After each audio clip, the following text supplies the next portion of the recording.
चलो क्या बता रहे थे?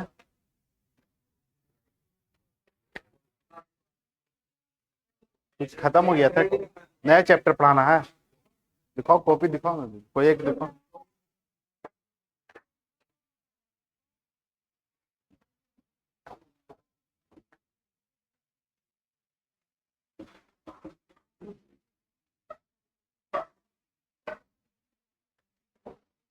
चलिए, पढ़ाई वढ़ाई हुआ है 2-3 दिन में कि नहीं? हाँ, बिजी थे? बिजी क्या जगह रहता है? 2 घंटा खाली आराधना करने में लगे, और क्या? डांस करेगा? ये तभी पूजा हुआ वो? हर चीज में डांस, पूजा में डांस, शादी में डांस, हर चीज में तो डांस। कम से कम पूजा में तो आराधना कर लिया करो 2 घंटा, कि इन साल 2025 मतलब नौकरी लग जाए, या ये पूजा करना कि 2025 शायद गया लास्ट हो जाए। ये सब करना, तो नाच करोगे तो जिंदगी नाचते रहोगे। तुम लोग पढ़ी उड़ी है? मेन आप लोग का काम है पढ़ना, यही पूजा है, ठीक है? इसके अलावा कुछ नहीं। जब तक नौकरी ना लगे तब तुम मानो कि पढ़ाई कर रहे हो वही पूजा है, पढ़ाई कर रहे हो वही होली है, पढ़ाई कर रहे हो वही हैप्पी न्यू ईयर, ठीक है? नहीं बोलो हैप्पी होली और पढ़ो 4 घंटा। हैप्पी सरस्वती पूजा 6 घंटा पढ़ना है, हैप्पी न्यू ईयर बोल देना है और पढ़ना है। उसके बाद उठोगे ना पढ़ के, चले हाँ रियली में हैप्पी न्यू ईयर था, ठीक है? अब बाकी मेन चीज क्या है, खाना पीना वो तो मिल ही जाता है। चलिए, बनाने की पड़ता है, और डांस करोगे तो ना बनाना पड़ेगा। लास्ट क्लास में बताए थे माइटोसिस और मियोसिस। चलिए इसी के बारे में, माइटोसिस और मियोसिस, ठीक है? तुम लोग बताओ तो जी, पढ़ाई हो रहा है अभी? तुम बताओ, क्लास किए हो? ना मत बोल देना तो बच बताओ, ठीक है? जो पूछेगा वही बताना, खड़े हो जाओ। क्या करेगा पढ़ के 10 मिनट में? माइटोसिस और मियोसिस बताओ। एलोजोम्स विभाजन माइटोसिस है कि मियोसिस है? हाँ एलोजोम, पढ़े हो? यस या नो? कह देंगे गलत तो इधर आ जाओगे, ठीक है? सही गलत? सही बोल रहा है जी, गलत बोल रहा है। ये है ऑटोजोम्स और ये है एलोजोम्स, ठीक है? ऑटोजोम्स में कितने गुणसूत्र? 22 थे, यानी गुणसूत्र की संख्या क्या, बराबर बराबर। यानी कहने का अर्थ, वो एक पेरेंट सेल कितने डॉटर सेल में कन्वर्ट होगा? 2 में। और इसमें एक पेरेंट सेल 4 में। इसमें कितना बनेंगे? बैठ जाओ, 4 में। और इसमें कितना? 2 में। इसमें गुणसूत्र की संख्या क्या, बराबर बराबर। और इसमें गुणसूत्र की संख्या क्या, हाफ। इसीलिए इसका नाम है हाफ क्रोमोजोनल डिवीजन, यानी अर्धसूत्री विभाजन, ठीक है? इसमें गुणसूत्र आधा, लेकिन डॉटर सेल इससे दुगना, क्योंकि ये जो फेज होता है ये 2 बार होती है, ठीक है? अभी हम फेज पढ़ाएंगे कि विभाजन हुआ तो कैसे हुआ, ठीक है? तो ये माइटोसिस ये सिंगल होता है, और इसीलिए एक पेरेंट सेल 2 डॉटर सेल में कन्वर्ट हुआ। इतना तो क्लियर हो गया। अब इसमें चलिए लिखिएगा नेक्स्ट पॉइंट लेकर के, फेजेज ऑफ सेल डिवीजन, या माइटोसिस लिख लेना, फेजेज ऑफ माइटोसिस।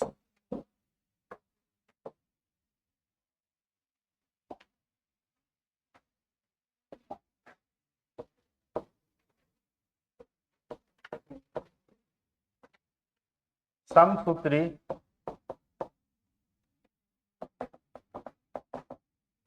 समसूत्री विभाजन,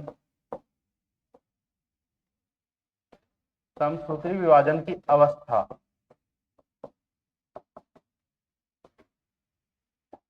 इसको समझना है।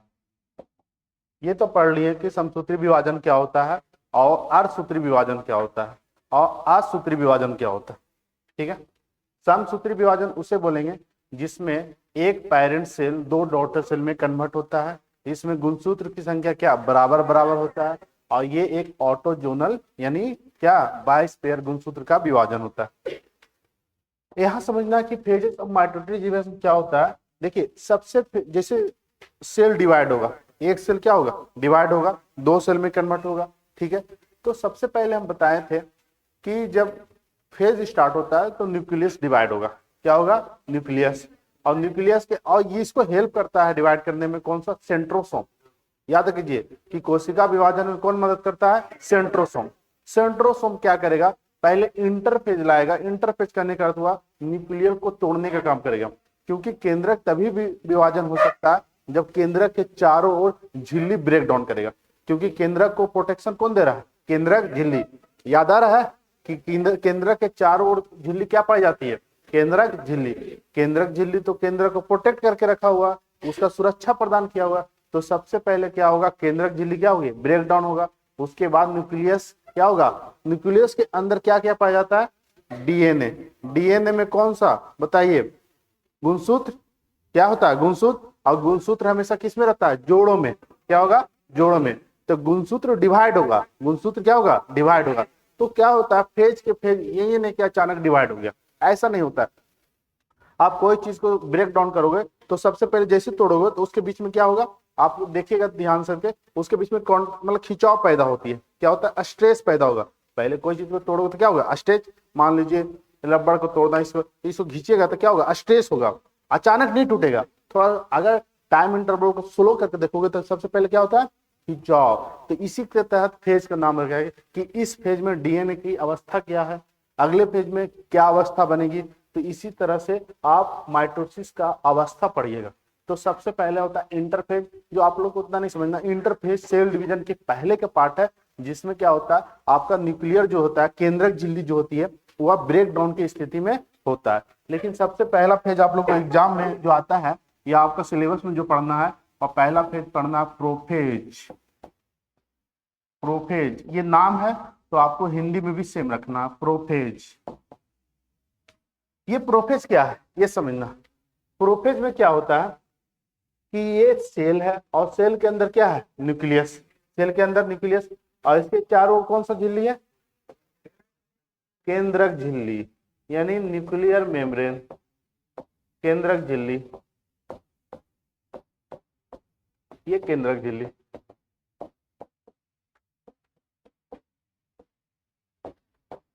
ये केंद्रक झिल्ली क्या होता है, जैसे प्रोफेज स्टार्ट होता है तो प्रोफेज से पहले जो अवस्था होती है वो इंटरफेज होता है। इंटरफेज में बस इतना जानिए कि सेंट्रोसोम सेल डिवीजन के लिए इसको तैयार करता है सेल को, मतलब किसको कोशिका को। क्योंकि सेंट्रोसोम किस फॉर्म में रहता है तो बताए थे सिलेंडर फॉर्म में, किस फॉर्म में सिलेंडर फॉर्म में, और ये हमेशा पेयर में रहेगा और 90 डिग्री पर रहेगा। कैसा पर 90 डिग्री पर। तो सेंट्रोसोम क्या होगा आपस में ब्रेक डाउन करता है और इसको तोड़ने की स्थिति होती है। अब यहां से सेल डिवीजन स्टार्ट होता है।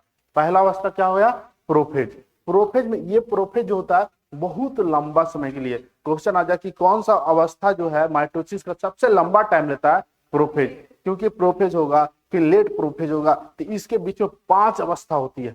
ठीक है आप नहीं पढ़ना इतना, आप पीएचडी भी कीजिएगा तो इतना नहीं पढ़ना रहता ज्यादा। तो आपको बस ये जो फेज पढ़ना है इसको समझना कि इस प्रोफेज में क्या होता है, पहले सेल डिवाइड होने के पहले इसके चारों ओर जो केंद्रक झिल्ली है वह टूटती है, यानी क्या होता है ब्रेक डाउन होता है। यानी कहने का अर्थ हुआ ये केंद्रक झिल्ली पूरा का पूरा क्या हो जाएगा गायब हो जाएगा, केंद्रक झिल्ली क्या हो जाएगा गायब हो जाएगा। उसी के पहला अवस्था क्या होता है प्रोफेज। ठीक है तो इसमें लिखिएगा कि इसमें क्या होता है केंद्रक झिल्ली क्या हो जाती है गायब। गायब समझते हो, टूट गया ब्रेक डाउन हो गया, क्या हो गया ब्रेक डाउन हो गया। तो किस माइटोसिस की कौन सी अवस्था है जिसमें केंद्रक झिल्ली गायब हो जाती है प्रोफेज। कौन सा अवस्था में केंद्रक झिल्ली गायब हो जाती है, और इसका 5 अवस्था। तो 5 अवस्था करोगे तो बहुत लंबा चला जाएगा, इसीलिए मेन अवस्था आपको पढ़ना है और सिलेबस में भी मेन अवस्था है। तो पहला अवस्था क्या कहलाया प्रोफेज, और प्रोफेज सबसे लंबा अवस्था है, सबसे लंबा समय लेने वाला ब्रेक डाउन है, और इसमें क्या होता है केंद्रक झिल्ली क्या होता है पूरी की पूरी गायब हो जाती है। अब हम बताए थे अब ये गायब होगी तो सेल क्या, ये न्यूक्लियस क्या होगा 2 भाग में डिवाइड होगा, क्योंकि इसकी चारों लेयर तो है नहीं, लेयर है नहीं, खत्म हो गया। तो दूसरी अवस्था में क्या होती है कि गुणसूत्र, इसके अंदर क्या पाए जाते हैं गुणसूत्र, और गुणसूत्र हमेशा क्या होता है जोड़ों में। तो दूसरी अवस्था में क्या होता है, गुणसूत्र आपस में क्या हो जाए, स्ट्रेस पैदा करेगा। स्ट्रेस में समझते हैं खिंचाव, क्या होगा, खिंचाव पैदा होगा। और खिंचाव टूटता नहीं है, सिर्फ खिंचाव पैदा होता है। और नेक्स्ट अवस्था में दो गुणसूत्र अलग अलग हो जाती है। तो ये क्या होगा, तीसरी अवस्था होता है। तो पहला अवस्था लिखिएगा प्रोफेज, ये लिख लिए, लिखिएगा प्रोफेज।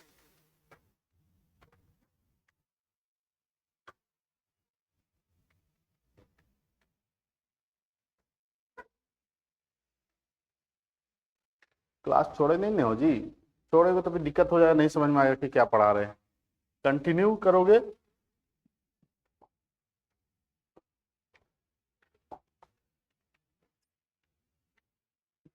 हो गया, लिखवाएं, बोले, लिखिएगा प्रोफेज में इस अवस्था में केंद्रक झिल्ली, लिख लो, ब्रेक डाउन, इस अवस्था में केंद्रक झिल्ली गायब हो जाती है, टूट जाती है।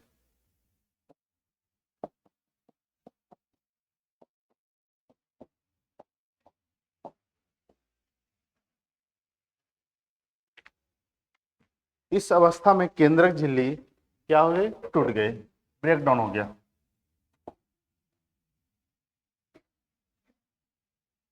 ब्रेक डाउन हो गया। अब इसके बाद दूसरी अवस्था स्टार्ट होता है, मेटाफेज। मेटाफेज, मेटाफेज, मेटाफेज में क्या होगा, अब यहां से आपको इस सेल के अंदर, आवाज हल्ला क्यों कर रहे हो जी, इस सेल के अंदर आपको केंद्रक झिल्ली नहीं दिखेगी, क्योंकि केंद्रक झिल्ली क्या होगी, गायब। केंद्रक झिल्ली क्या हो गया, ब्रेक डाउन। अब इसके अंदर जो गुणसूत्र होगा वह किस फॉर्म में होगा, पेयर में।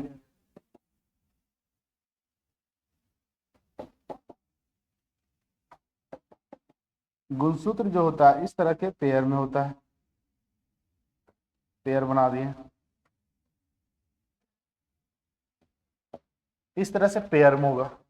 तो यहां से क्या होता है, ये जो गुणसूत्र है ये दोनों के बीच में क्या होता है, स्ट्रेस पैदा होता है, क्योंकि ये अब टूटने वाला है। अब टूटेगा तो ऐसा नहीं कि ये जोड़ा के फॉर्म में है तो ये दोनों अलग होगा, ये नहीं कि ये आधा टूट के अलग हो जाएगा। बात है समझ में। तो जो जोड़ा में गुणसूत्र था उसके बीच में क्या होता है, खिंचाव पैदा होती है।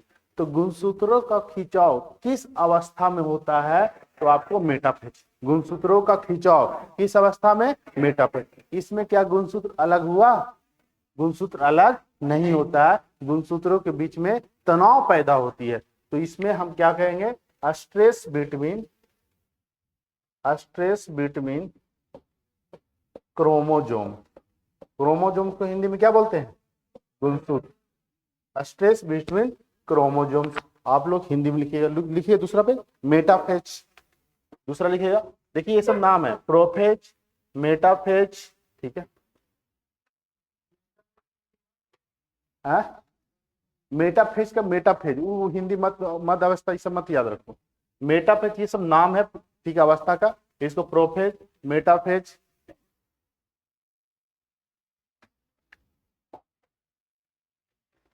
लिखिएगा, हो गया, लिखिएगा। इसमें गुणसूत्रों के बीच खिंचाव पैदा होती है, यानी स्ट्रेस बिटवीन क्रोमोजोम्स। इसमें गुणसूत्रों के बीच खिंचाव पैदा होती है, इसमें गुणसूत्रों के बीच खिंचाव पैदा होती है।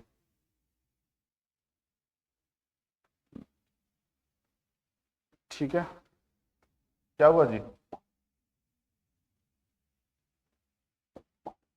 इसमें गुणसूत्रों के बीच में क्या हो गया, खिंचाव। तीसरा फेज क्या होता है बाबू, देखो,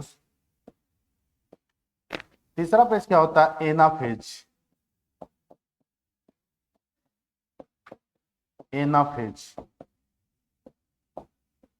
एनाफेज, इसमें तो स्ट्रेस पैदा हुआ, किसके बीच स्ट्रेस पैदा हुआ, गुणसूत्र के बीच।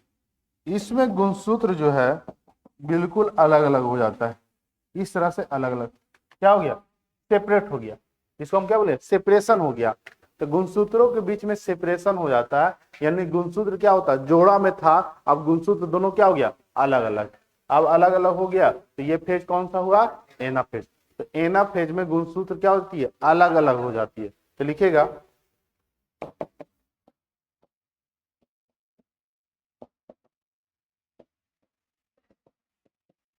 Separation between chromosomes.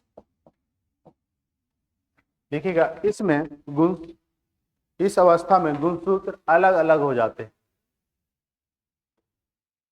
इस अवस्था में गुणसूत्र, गुणसूत्र क्या हो गया, गुणसूत्रों के बीच में क्या हो गया, सेपरेशन पैदा हो गया। गुणसूत्र दो जोड़ा में था, अब क्या हो गया, अलग अलग। इस अवस्था में गुणसूत्र, गुणसूत्र अलग अलग हो जाती है।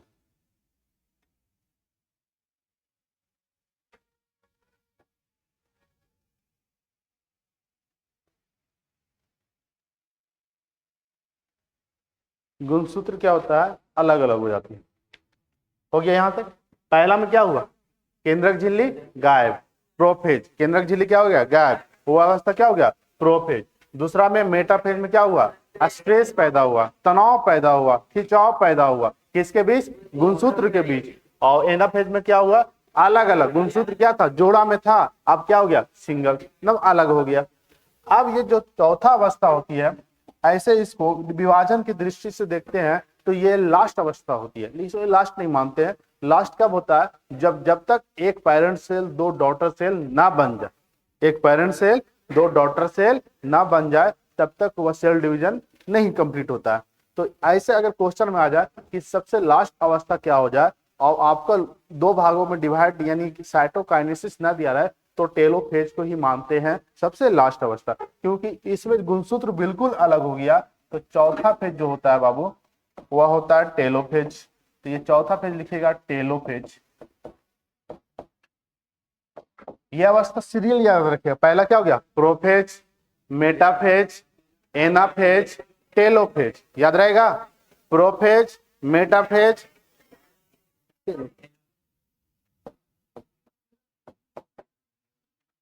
टेलो ढकोलो मत बोलो, टेलोफेज।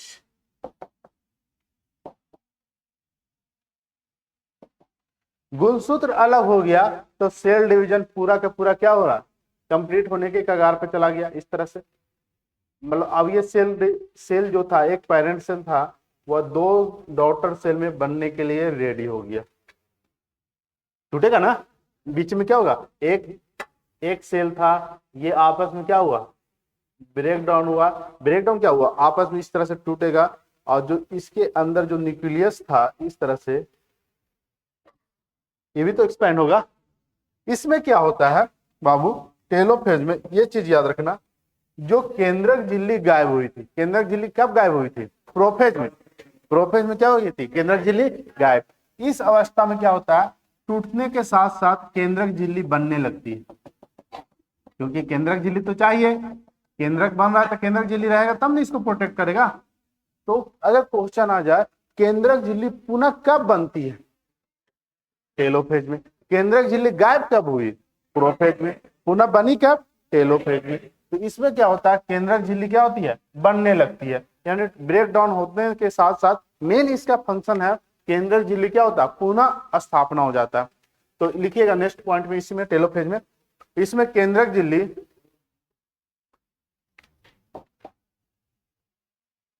इसमें केंद्रक झिल्ली, इसमें केंद्रक झिल्ली बनने लगती है। इसमें केंद्रक झिल्ली जो है,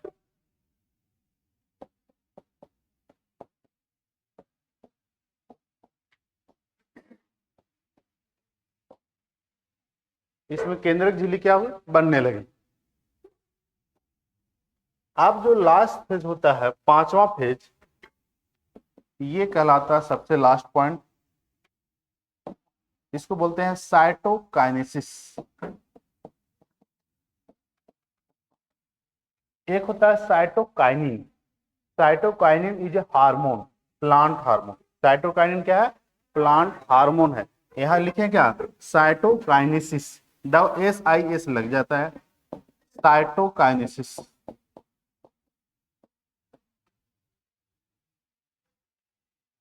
काइनेसिस,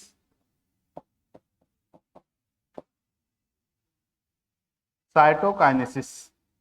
इस अवस्था में क्या होता है कि पूरे के पूरे दो डॉटर सेल का निर्माण हो गया। कितने डॉटर सेल?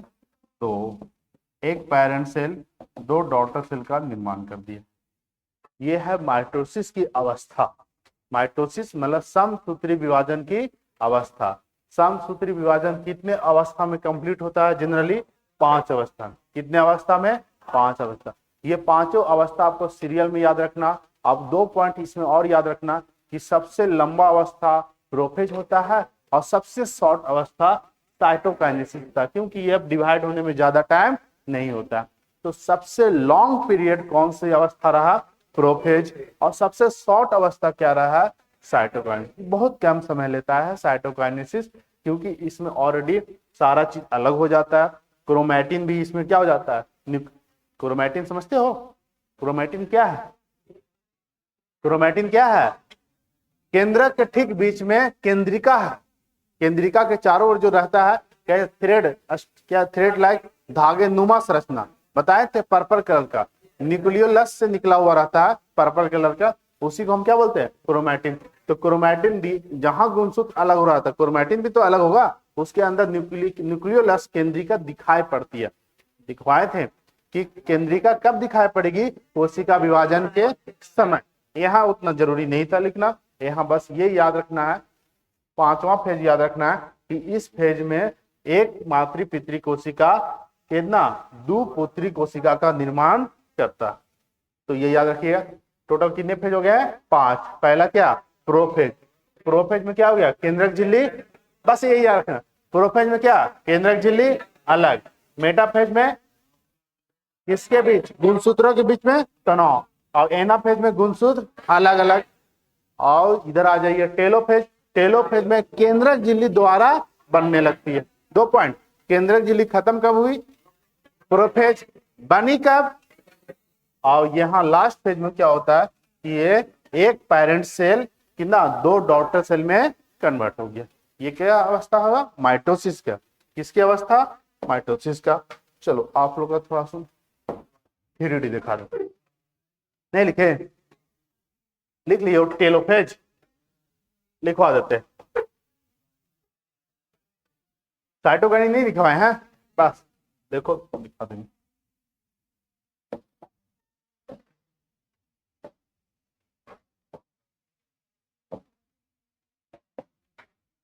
समझना है बाबू।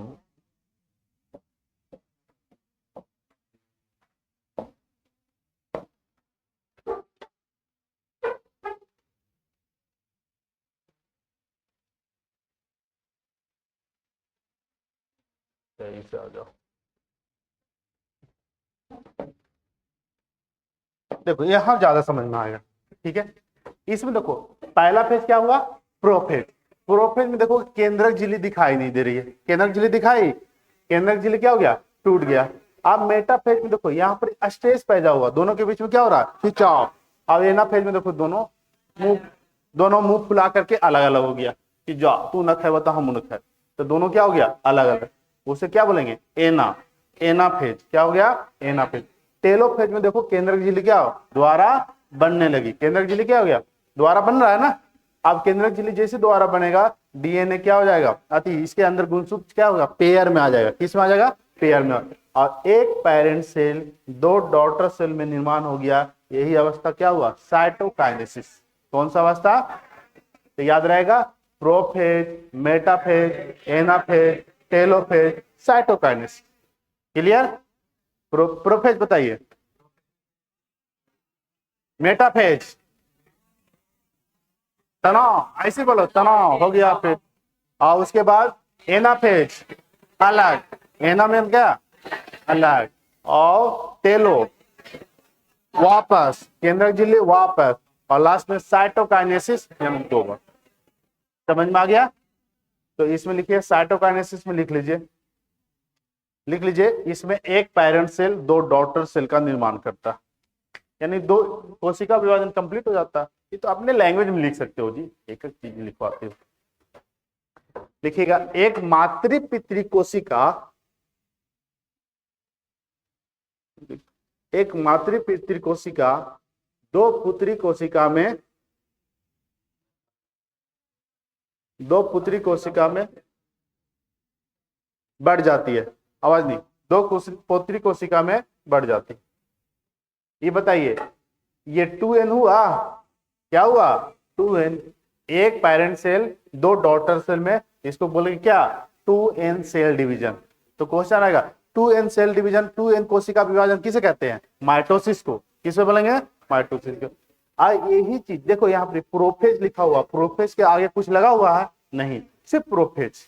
अगर इसी स्थिति में हम मियोसिस को देखते हैं, अगर सिर्फ यहां कर दे 1, क्या कर दे 1, यहां कर दे 2, सॉरी यहां भी 1 होगा, 1 1 1 1, ठीक है, तब प्रोफेज क्या हो गया 1। अब ये प्रोफेज दो बार कंटिन्यू करता, अब यहां हो जाएगा प्रोफेज 2, यहां मेटाफेज 2, एनाफेज 2, टेलोफेज 2, साइटोकाइनेसिस 2।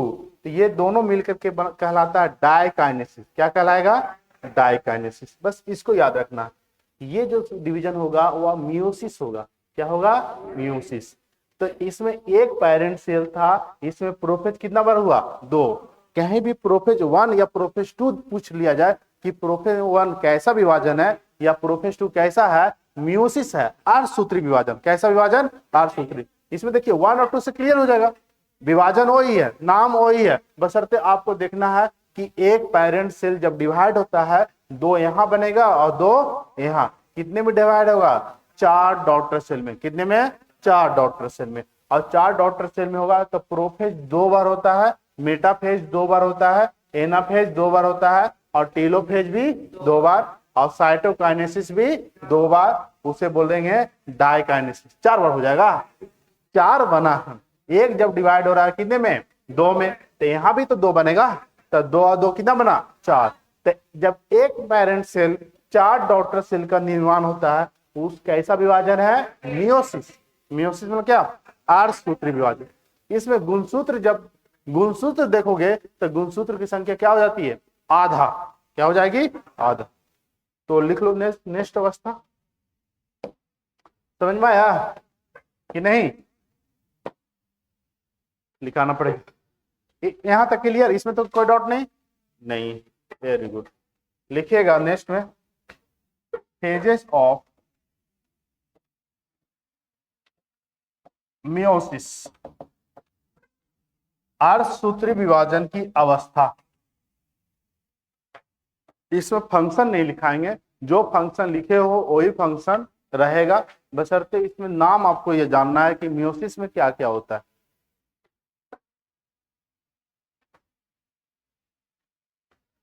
अर्धसूत्री विभाजन की अवस्था, तो बताइए, आप लोग लिख लीजिएगा कि पहला में क्या हुआ। पहला में बताइए प्रोफेज, इसमें प्रोफेज 1 होता है। क्या होता है, प्रोफेज 1। दूसरा में मेटाफेज, मेटाफेज 1। तीसरा में एनाफेज, एनाफेज 1। जहां 1 और 2 देखोगे वो बोल देना कि अर्धसूत्री विभाजन है। 1 2 नहीं रहेगा, कैसा विभाजन, समसूत्री विभाजन।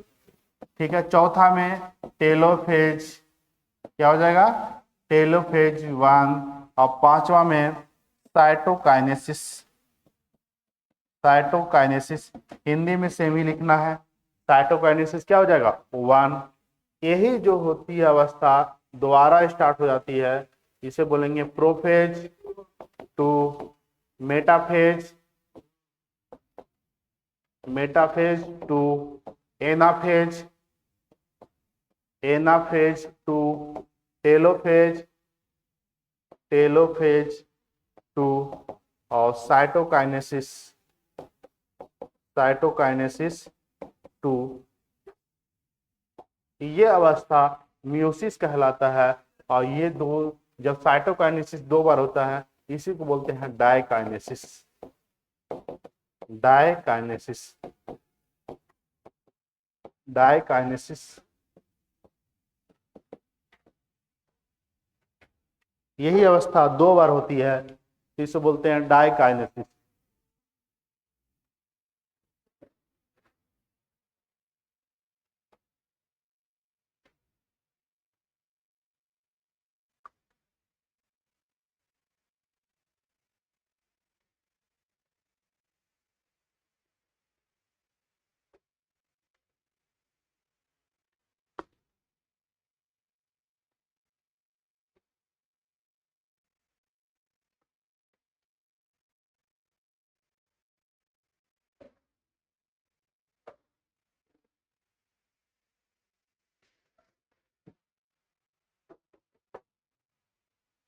हो गया।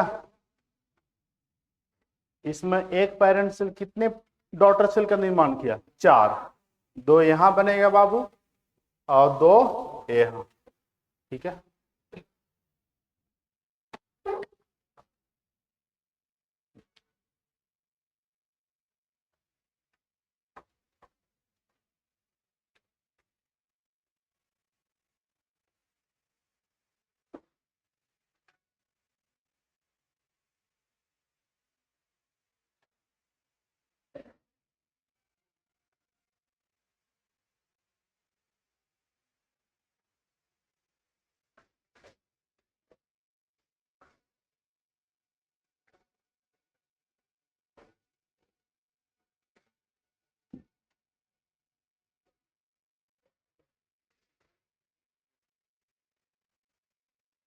चलिए देखिए थोड़ा, हो गया सबका कि नहीं हुआ?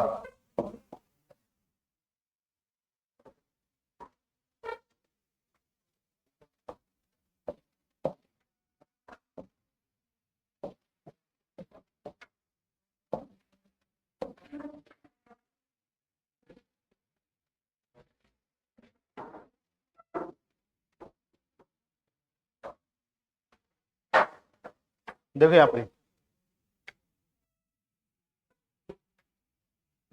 ये क्या हुआ? इसमें प्रोफेज कितने बार हो रहा है? प्रोफेज कितने बार? 2 बार। ये 1 और ये 2। उसी तरह से मेटाफेज कितने बार? 2 बार। एनाफेज कितने बार? 2 बार। टेलोफेज कितने बार? और साइटोकाइनेसिस कितने बार? तो 4 बार हो गया। 2 बार। कितना बार? 2 बार। तो ये पूरा का पूरा कैसा विभाजन हो गया? मियोसिस। एक पैरेंट सेल था और कितने डॉटर सेल का निर्माण किया? 4। इसको बोलते हैं 4n सेल डिवीजन। कैसा डिवीजन? 4n cell division. तो बस यही आपको याद रखना था। आपको बस इतना याद रखना था कि मैक्सिमम टाइम कौन सा विभाजन लेता है? सबसे मैक्सिमम टाइम याद रखिएगा, सबसे मैक्सिमम अधिकतम समय लिख लीजिए अपने लैंग्वेज में। सबसे मैक्सिमम टाइम लेता है प्रोफेज। प्रोफेज सबसे ज्यादा समय लिया। हाँ लिख लो, इसी तरह से आपको नोट लिखना है, सिक्का लिखना है जैसे। और सबसे कम समय लिया, मिनिमम टाइम, साइटोकाइनेसिस। साइटोकाइनेसिस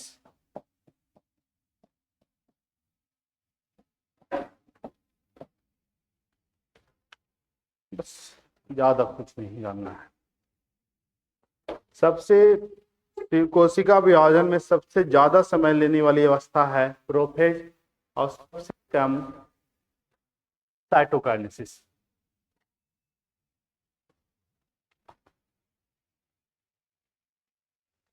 अब यहां से समझिएगा, हो गया यहां तक?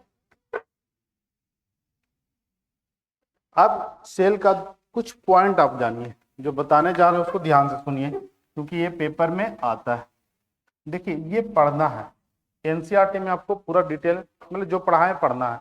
ये उतना पेपर में आज तक पूछा नहीं, लेकिन पेपर आप दोगे ना, जैसे आपको तैयारी करना है थोड़ा, जो नेवी वगैरह के पेपर देते हैं सीडीएस वगैरह के, उसमें क्वेश्चन आ जाता है। बाकी 1 डे में एग्जाम में 1 डे में बहुत कम मात्रा में आता है।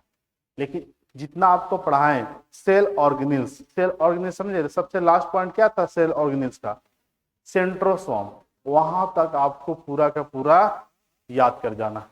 आप समझ के याद कीजिए, रट के याद कीजिए, जैसे याद करिए, रो के कीजिए, गा के कहिए, सो के कीजिए या बैठ के कीजिए, याद करना।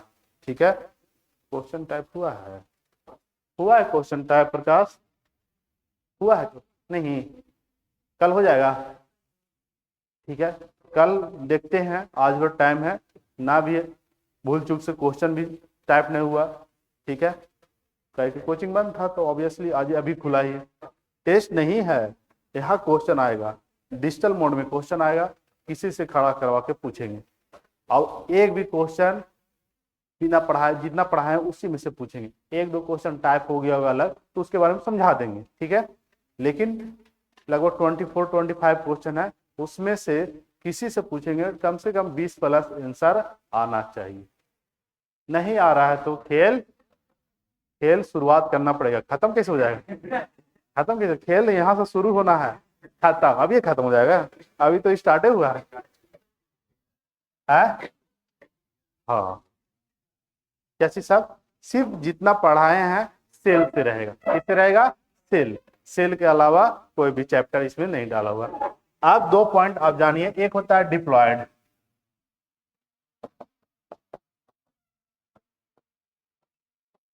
ये बहुत बार पेपर में आया। पहला क्या बोलेंगे, डिप्लॉयड, डिप्लॉयड क्या है, इसे बोलते हैं द्विगुणी, क्या बोलेंगे, द्विगुणी। और एक होता है हैप्लॉयड, हैप्लॉयड एक गुणी।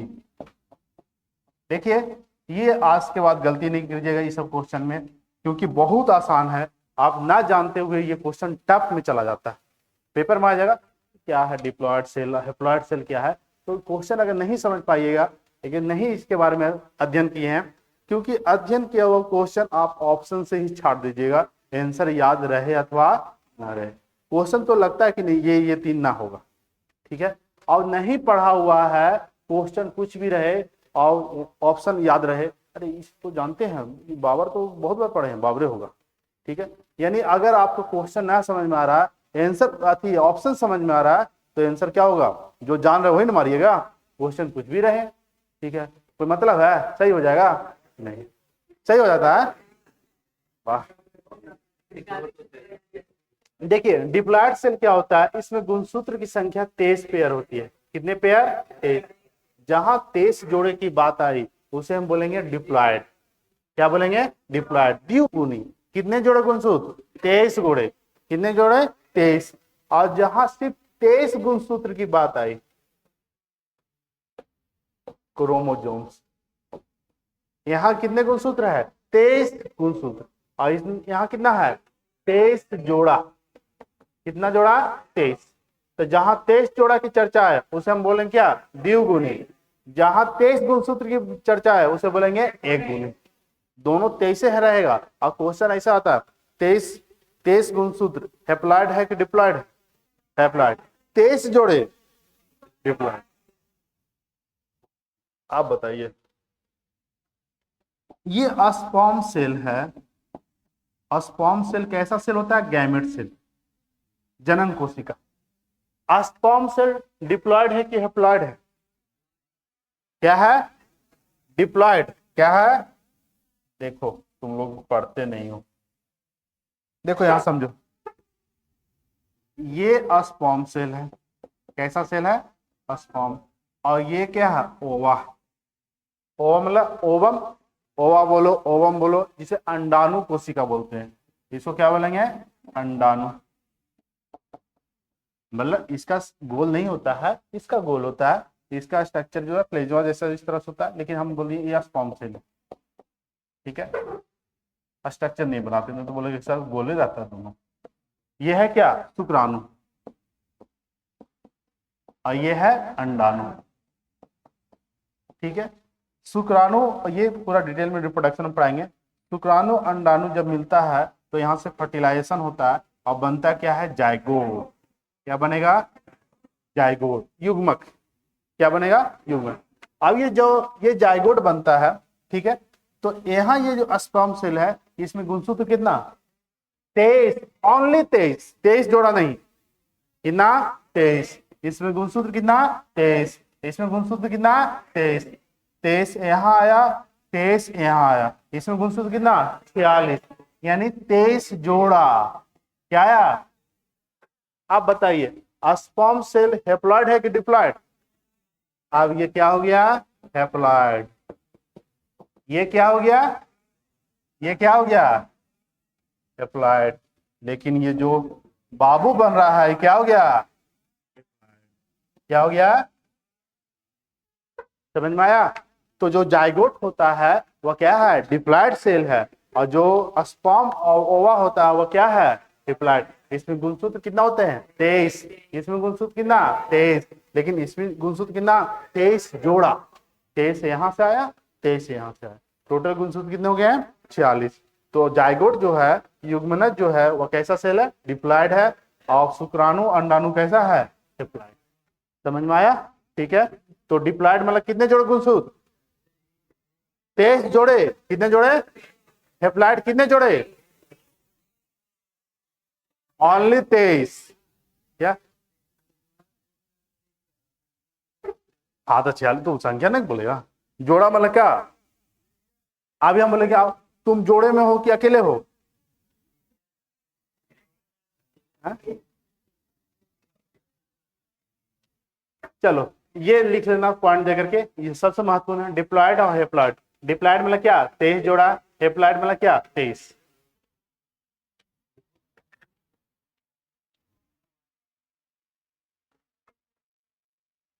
कुछ मत डिप्लॉइड तो लिख सकते हो, कैसे ऐसे कुछ कर रहे हो, डिप्लॉइड लिखो और लिखो कि इसमें 23 जोड़े गुणसूत्र होते हैं, हैप्लॉइड लिखो इसमें 23 गुणसूत्र होते हैं।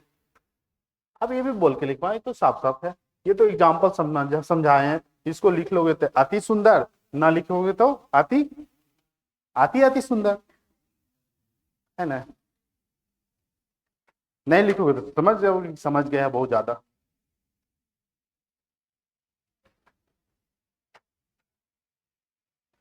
यहाँ आपका साइटोलॉजी कंप्लीट हो गया। अब कल तैयार हो गया, आइएगा एकदम नहा वहा के क्वेश्चन अच्छा तरह पढ़ उड़ के कि क्या क्या बनाना है।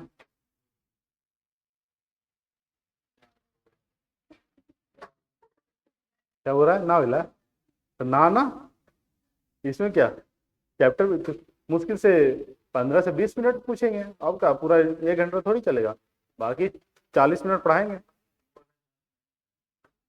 अब ये तो हम भी नहीं जानते हैं किसका आई कांटेक्ट मेरे आई कांटेक्ट से मिल जाएगा कि ना मिलेगा, ये तो डिपेंड करता है।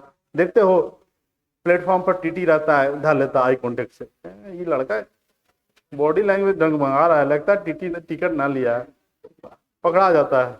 और उन लोग देखो ना वो इसी को पकड़ेगा जिसके पर टिकट, अब हमेशा पकड़ाओ, जिसने टिकट ले लोगे ना नहीं पूछेगा कोई, अब बार बार जाओगे अरे यार पूछो ना, नहीं लड़के के साथ होता है, टिकट ले लेगा बार बार टीटी जो घूमते रहेगा इसे कि क्या पूछे कि हमको फायदा हो जाए टिकट लेवे के कि हाँ टीटी पूछा था। हाँ और टिकट लेकर के आ जाओगे घर, टिकट और फेंक दोगे, पूछा उछा है ये नहीं काहे ले ली। इसी तरह से आप लोग याद करके आइएगा, जिसका आई कांटेक्ट डगमगाया समझ जाएंगे याद ना है।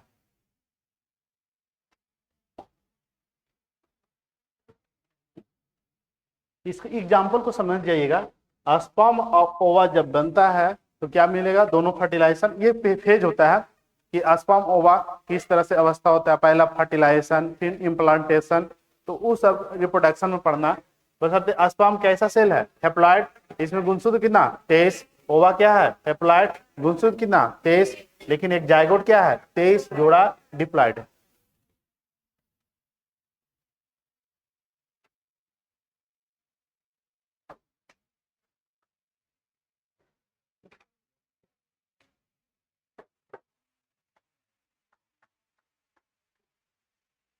चलिए हो गया,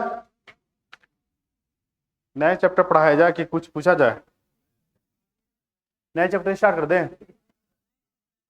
हाँ कैसा लड़का है जी आया तुम बोले हाँ सर आप 20 मिनट नया चैप्टर और पढ़ाइए, कि जो ना आया उसको थोड़ा लगेगा कि नुकसान हुआ है।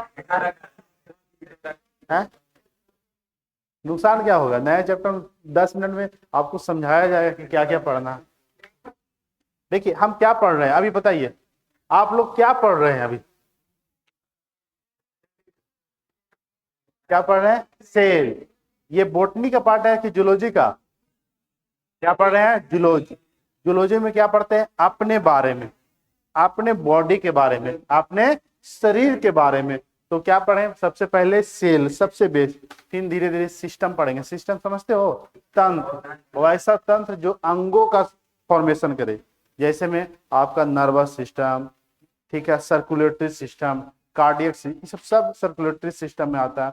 फिर आपको ब्लड पढ़ना है कि आपके बॉडी में ब्लड है तो ब्लड में क्या क्या है, कौन सा ब्लड तुम पी सकते हो, किसका ब्लड नहीं पी सकते हो, ठीक है। और ब्लड कौन पीता है, फीमेल पीती है कि मेल पीता है, सब समझना है, ठीक है। फीमेल में ब्लड कम होता है और मेल में कम होता है तो क्यों कम होता है, ज्यादा है तो काहे ज्यादा है, ठीक है। ये सब समझना है। ब्लड का कलर कैसा होता है? लाल। लाल होता है तो क्यों होता है लाल, ठीक है। उसके पीछे कारण क्या है? आप ब्लड में भी अलग अलग पार्ट होते हैं। प्लाज्मा अलग होता है, आरबीसी अलग होता है, प्लेटलेट्स अलग होता है, डब्ल्यूबीसी अलग हो सकता है। अगर ब्लड की कमी हो जाए तो कौन सा बीमारी, आरबीसी की कमी हो जाए तो कौन सा बीमारी, ज्यादा हो जाए फिर भी बीमारी। ना कम और ना ज्यादा, एकदम एवरेज, ज्यादा ना ही ना कि पूरा बढ़ा लिया ब्लड। और ब्लड डोनेट करना सही है, कितना डोनेट करना सही है, ये ना कि डोनेट करते जाओ, ठीक है, और हो जाओ दुख खा के कि अपने में ब्लड, पता चला जिसका ब्लड नहीं वो डोनेट करने चल जाएगा, डॉक्टर भगा देता है, पहले अपना ब्लड बनाओ। एक दो केस में ऐसा हुआ है, जागरूक बनना है, चल जाएगा ब्लड डोनेट करने, देखेगा तुम डोनेट करोगे, देखे हो कितना है, और उसके पास खुद है 3-4 यूनिट है टोटल मिला करके, वो कहा देगा बेचारा, ठीक है। उसको ब्लड टेस्ट लेने में भी सोचेगा डॉक्टर, और ब्लड कहाँ से ले लेगा उससे, ठीक है। होता है ना, बहुत ब्लड कम बनता है। ये सब डिपेंड करता है कि आपके बॉडी में फॉर्मेशन कितना होना चाहिए। कहने का अर्थ हुआ आपका जितना वजन है, वजन जितना भी रहे, ठीक है, उसका कम से कम 7% आपका ब्लड होना चाहिए। जैसे मान लो 100 kg वजन है किसी इंसान का, तो ब्लड कितना होना चाहिए? 7 लीटर के आसपास। कितने लीटर? 7। ये ज्यादा हो जाता है। जैसे 70 आपका वजन है 60 kg, तो कितना होना चाहिए? 7.5%, 42, तो कितना हो जाएगा? 42 मतलब कितना? 4.5 लीटर के आसपास ब्लड होना चाहिए। तो इतना तो सबके रहता है, 4.5 से 5.5 जनरली सबका। 60 से भी कम है कोई, गर्ल्स को छुड़ा के, इन लोग तो 35, ज्यादा ना होगा, 35-42। हाँ 60 से कम है? 38 kg है, 40 है, तो इसका वजन तो देखोगे, तो 40 है तो 40 से 7% निकालो, सच को 28, यानी 2.8 लीटर ब्लड होना चाहिए। है नहीं क्या? ब्लड नहीं, इस ब्लड जिसका काम रहता है उससे डॉक्टर थोड़ी लेगा, डॉक्टर नहीं देख रहा।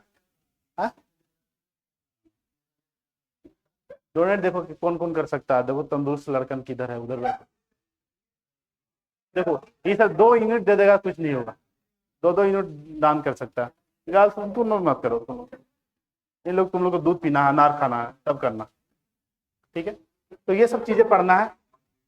तो देखो यहाँ समझो, बायोलॉजी टर्म कौन दिए थे? बायोलॉजी टर्म कौन दिए थे?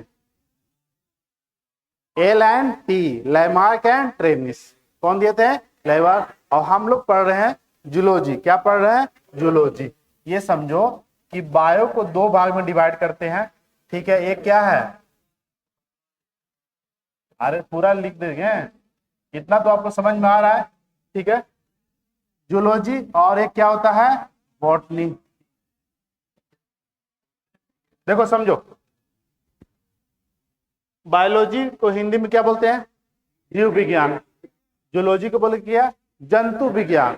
और बॉटनी को वनस्पतिवाद। इस पे बीपीएससी क्वेश्चन क्या पूछा है, अभी पूछते हैं। बायोलॉजी टर्म कौन दिए थे? L and T, L and T, Lamarck and Travis. 2 व्यक्ति थे जो बायोलॉजी टर्म का उत्पत्ति किए थे। समझना, इसके कितने भाग में डिवाइड किया गया? जूलॉजी और बॉटनी। जूलॉजी के बारे में स्टडी करने वाले वैज्ञानिक थे अरस्तु, एरिस्टोटल। इसके बारे में जो अध्ययन किए थे उनका क्या नाम था? अरस्टोटल, अरस्तु। क्या नाम था? अरस्तु। और इनके बारे में अध्ययन क्या किए थे? थियोप्रेस्टिस, थियोप्रेस्टिस। इसमें पढ़ते हैं किसके बारे में? प्लांट के बारे में। और इसमें जीव जंतु, चूहा चुटरी के बारे में, मतलब जीव जंतु के बारे में, एनिमल। जो अरस्तु थे वह एनिमल को पकड़ के लगभग 500 प्लस एनिमल को पकड़े थे। पकड़ना कितना? आदमी नहीं, एनिमल। एनिमल समझते हो ना? ठीक है, जितना भी जानवर है लगभग कितने? 500 प्लस एनिमल को पकड़ पकड़ के उसका स्टडी किए थे। स्टडी मतलब क्या? चीर फाड़ के करना, किस तरह से इसका फंक्शन है, किस तरह से काम करता है। ठीक है, तो 500 प्लस एनिमल के बारे में कौन पढ़े थे? अरस्तु। इसीलिए इनको जूलॉजी का जनक माना जाता है, जंतु विज्ञान का जनक। किनको? अरस्तु को। लेकिन ये वनस्पति, प्लांट के बारे में अध्ययन करने वाले व्यक्ति कौन थे? और ये भी लगभग 500, बोले कि आप 500 किए तो हम भी 500 करेंगे। 500 प्लस प्लांट के बारे में ये भी अध्ययन किए थे। दोनों जंगल में घूम रहे हैं, ये क्या पकड़ रहे हैं? प्लांट। और ये क्या पकड़ रहे हैं? चूहा चोटरी, जानवर पकड़ रहे हैं। और ये पकड़ेंगे तब ना स्टडी करेंगे, कि ऐसे 500 के बारे में लिख देंगे? नहीं, हर जानवर के बारे में अध्ययन करना थोड़ा मुश्किल। और ये क्या पकड़ना था इनको? प्लांट। ये प्लांट, अलग अलग प्रजाति के प्लांट खोज खोज के उसके बारे में अध्ययन कौन किए थे? थियोप्रेस्टिस। ये बीपीएससी 2 बार पूछ चुका है कि वनस्पति जनक के फादर कौन है? थियोप्रेस्टिस। वनस्पति जनक के फादर थियोप्रेस्टिस। आप बताइए, ये जीव विज्ञान जो है वह 2 भाग में डिवाइड हुआ था, जूलॉजी और बॉटनी। दोनों का दोनों में टफ काम किनका था? सबसे हार्ड काम किनका था? बॉटनी की जूलॉजी? सोच के बताइए, प्लांट के बारे में अध्ययन करना टफ है कि जूलॉजी के बारे में? ये 500 एनिमल को पकड़ना मुश्किल है। ये तो प्लांट है, यहाँ उसको पकड़ना है। प्लांट देख लिया, चलो इसके बारे में। तो ये थोड़ा इनके कंपेयर में क्या हुआ? थोड़ा हार्ड काम नहीं हुआ, और इनका ज्यादा हार्ड काम था। इसीलिए इनको बोला जाता बायोलॉजी के फादर। किनको बोला जाता? अरस्तु को जीव विज्ञान के फादर। किनके फादर? जीव विज्ञान। तो यहां से 3 क्वेश्चन बना। जीव विज्ञान के फादर, जूलॉजी के फादर, बॉटनी के फादर। बॉटनी के फादर कितने? तो बताइए, जूलॉजी और बायोलॉजी दोनों के जनक कौन है? दोनों जनक अरस्तु। जीव विज्ञान, जंतु विज्ञान। जीव विज्ञान याद से याद रखिएगा, जीव और जंतु कौन? अरस्तु। और बॉटनी थियोप्रेस्टिस। याद रहेगा। हम लोग क्या पढ़ रहे हैं? बॉटनी की जूलॉजी? जूलॉजी। आप जूलॉजी को आगे लेके चलेंगे। नेक्स्ट पॉइंट लिख लीजिएगा, ह्यूमन ब्लड।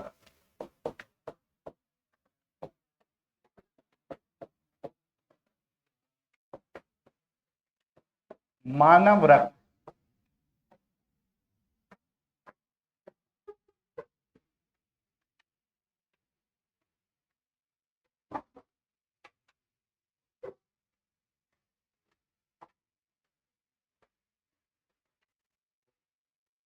ह्यूमन ब्लड क्या है, इसमें समझना है थोड़ा। देखिए, ये लिखना था। हा? ये सब नहीं पता है, ये ऐसे समझा रहे थे। बॉटनी के थियोप्रेस्टिस। अगर लिखना, जिनको याद नहीं लिख लीजिए, थियोप्रेस्टिस। नहीं याद है तो लिख लो। अगर बायोलॉजी को पूछा जाए तो क्या? अरस्तु। जूलॉजी को पूछा जाए तो क्या? अरस्तु। और बॉटनी को पूछा जाए क्या? थियोप्रेस्टिस।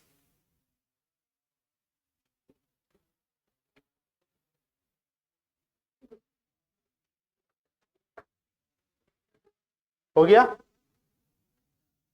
मानव रक्त। देखिए, ह्यूमन ब्लड में क्या पढ़ना है आपको? ह्यूमन ब्लड में आपको समझना कि ह्यूमन ब्लड मानव में कितने होना चाहिए। अगर एडल्ट क्या हो? मेल हो। एडल्ट मतलब समझते हो? बच्चा नहीं, जवान। ठीक है, आप लोग क्या है? एडल्ट है। आप लोग क्या है? सब के सब एडल्ट है। एक और मतलब हमको छोड़ा, एक्सेप्ट मी, हम तो आप लोग से ज्यादा बूढ़ा लगते हैं। कि नहीं? ठीक है, आप लोग क्या है, एडल्ट है। तो आप लोग में जो ब्लड होना चाहिए वो कैसा होना चाहिए, ठंडा कि गर्म? गर्म। कैसा होना चाहिए? किसका खून ठंडा रहता है वो बाद में बताएंगे, अभी नहीं। ठीक है, आप लोग दोनों मेल हो या फीमेल, खून कैसा है, गर्म। अब गर्म क्यों है, कारण क्या है, रीजन क्या है, यहां से भी क्वेश्चन आता है। निम्नलिखित में से किस जानवर का खून ठंडा होता है? आपके पास ऑप्शन रहेगा। ठीक है, तो वह आपको एनिमल किंगडम, हला नहीं, अरे तुम लोग अपने में कह रहा ठंडा गर्म, चुप रहो सब।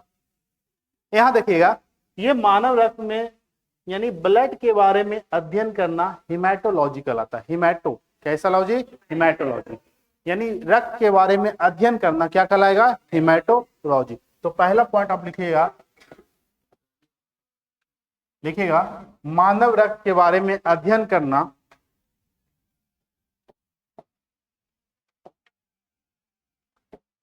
मानव रक्त के बारे में अध्ययन करना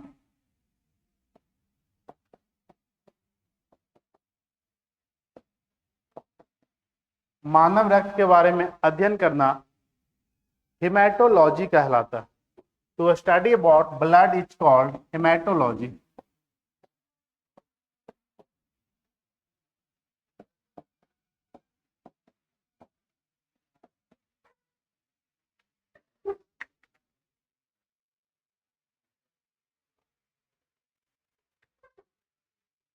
रक्त के बारे में अध्ययन करना क्या कहलाएगा, हेमेटोलॉजी कहलाएगा। ये पहला पॉइंट। ठीक है, दूसरा पॉइंट, अगर क्वेश्चन आ जाए कि जो ह्यूमन ब्लड है, जो रक्त है, वह सेल है, टिश्यू है, ऑर्गन है या ऑर्गन सिस्टम, क्या है, सेल क्या है, टिश्यू। तो टिश्यू हम किसको बोलते हैं, ग्रुप ऑफ सेल को क्या बोलेंगे, ग्रुप ऑफ सेल। तब क्या ब्लड में ग्रुप ऑफ सेल है, हाँ है, क्योंकि ब्लड अकेला नहीं, ब्लड में आरबीसी एक प्रकार का सेल है, डब्ल्यूबीसी सेल है, क्या प्लेटलेट्स क्या है, सेल है। तो ये क्या है, कोशिका का समूह है, और कोशिका के समूह को क्या बोलते हैं, टिश्यू। और ये सभी कोशिका एक दूसरे को क्या करता है, कनेक्ट करता है, क्या करता है, कनेक्ट। तो इसको बोलते हैं कनेक्टिंग टिश्यू। कैसा टिश्यू, तो ब्लड कैसा है, संयोजी उत्तक है, ब्लड कैसा है, संयोजी। तो लिखिएगा रक्त संयोजी उत्तक,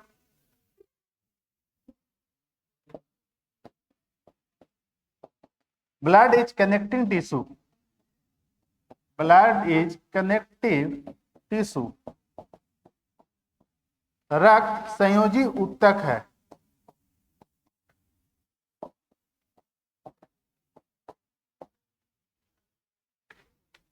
रक्त कैसा उत्तक है, कनेक्टिव, क्या है, संयोजी उत्तक। क्वेश्चन आ जाए कि ब्लड क्या है, एक तरह से क्या है, उत्तक।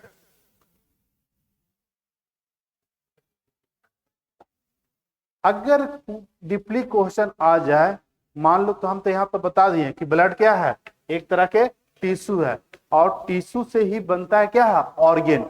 टिश्यू से ही क्या बनता है, ऑर्गन। अब यहां से अगर कभी क्वेश्चन आ जाए कि क्या ब्लड ऑर्गन है,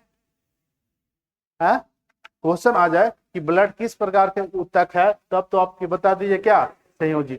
अगर क्वेश्चन यहां से आ जाए कि ब्लड किस प्रकार का अंग है, तो थोड़ा आपको डिटेल में बताते हैं कि ब्लड का फॉर्मेशन कैसे होता है।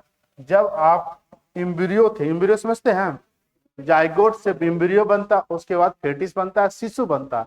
यानी आप समझिए जब आप बच्चा थे, बालक थे, छोटा बच्चा थे, ठीक है, तो छोटा बच्चा में ऑर्गन डेवलप नहीं होता है, पहले क्या रहता है, लेयर। और हमारे जब बच्चा में लेयर होते हैं, वो टोटल 3 लेयर होते हैं। कितने लेयर, 3 लेयर।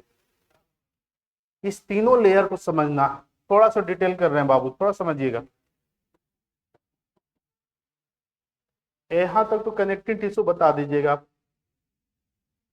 जब आप जाइगोट फॉर्म में थे, जाइगोट से क्या बने, एम्ब्रियो बने, उसके बाद क्या बने, फेटस, और उसके बाद क्या बने, क्या बने, चाइल्ड, उसके बाद एडल्ट, उसके बाद ओल्ड, उसके बाद खेल, ओल्ड के बाद खेल खत्म ना।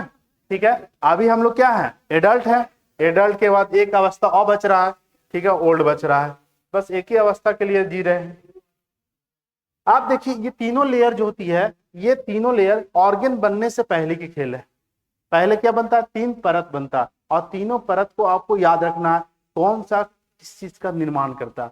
सबसे बाहर लेयर आपको पता है, सबसे बाहर लेयर को क्या बोलते हैं, एक्टो। एक्टो मतलब तो बाहरी परत, एक्टो मतलब क्या होता है, बाहरी। तो सबसे बाहरी लेयर को बोलते हैं एक्टोडर्म। क्या बोलते हैं, एक्टोडर्म। डर्म मतलब क्या हो गया, स्किन। क्या हो जाएगा, स्किन। पहले क्या था, सब त्वचा था, स्किन था, तो सबसे बाहर लेयर को क्या बोलेंगे, एक्टोडर्म। ये हिंदी में भी आपको याद रखना है, एक्टोडर्म। क्या याद रखना, एक्टो।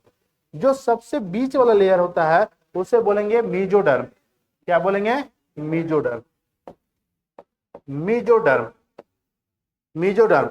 और जो सबसे अंदर लेयर है, अंदर मतलब क्या, इंडो। अंदर मतलब क्या, इंडो, इसको हम बोलेंगे इंडो लेयर, यानी इंडोडर्म। क्या बोलेंगे, इंडोडर्म। जब ऑर्गन का निर्माण नहीं होता है तो हमारा बॉडी इसी तरह से लेयर में रहता है, परत में रहता है। और कितने परत से बना हुआ रहता है, 3।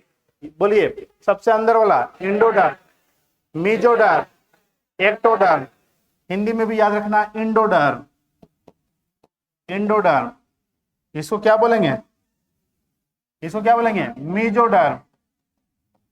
मीजोडर्म। अगर क्वेश्चन आ जाए तो देखिए क्या होगा, ये मीजोडर्म जो होता है सबसे अंदर वाला भाग देखिएगा, ये पहले बार समझिए। एक्टोडर्म जो है आपका निर्माण करता है स्किन का, त्वचा का। इंडो इंडोडर्म जो परत है किस चीज का निर्माण करता है, आपका त्वचा। त्वचा क्या है, एक प्रकार के ऑर्गन है। त्वचा क्या है, ऑर्गन। तो त्वचा का निर्माण किस परत से होती है, तो आपको क्या बनना है, एक्टोडर्म। त्वचा का निर्माण एक्टोडर्म। लेकिन जो मेजोडर्म होता है इससे निर्माण होता है ब्लड। क्या होता है, ब्लड। और ब्लड का जो जो सर्कुलेटरी पार्ट होता है उसका निर्माण करता है। और इंडोडर्म से निर्माण होता है आपका ग्लैंड का। किसका, ग्लैंड, ग्रंथियां का। ग्रंथि यानी ऑर्गन को ही ग्लैंड बोलते हैं, किसको बोलेंगे।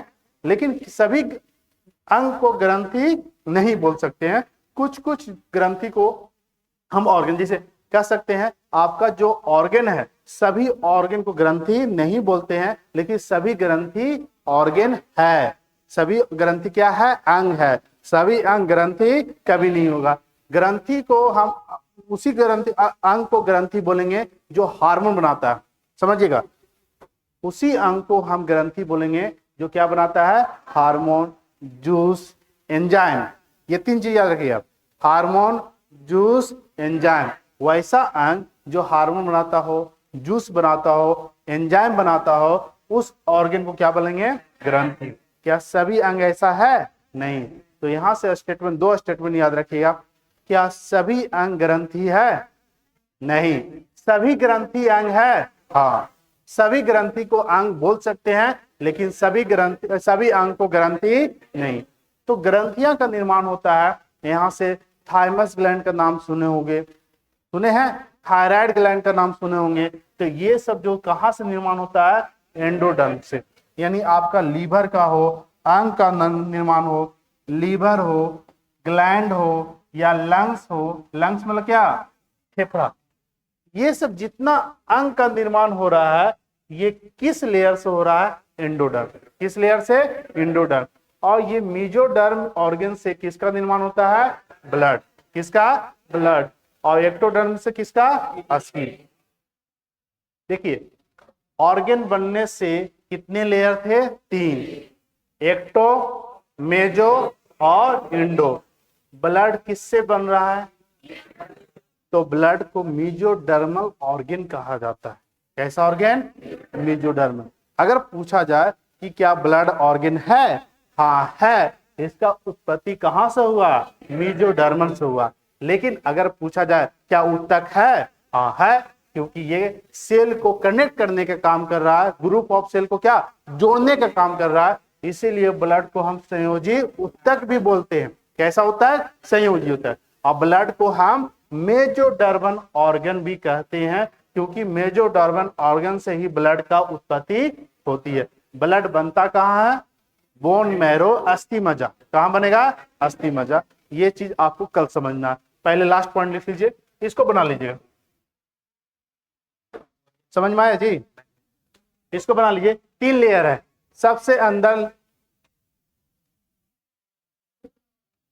सबसे अंदर वाला परत है उसे बोलेंगे इंडोडर्म।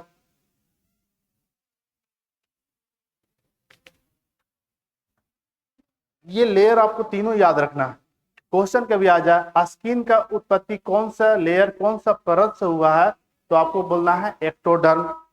ब्लड का फॉर्मेशन किस लेयर से हुआ, किस ऑर्गन से हुआ, क्योंकि यह मेजोडर्म। और सबसे अंदर जहां आपका लीवर का फॉर्मेशन होता है किस ऑर्गन किस परत से होता है तो इंडोडर्म। तो 3 तरह के परत होती है। ये कब की बात है, ऑर्गन बनने की पहले की बात है।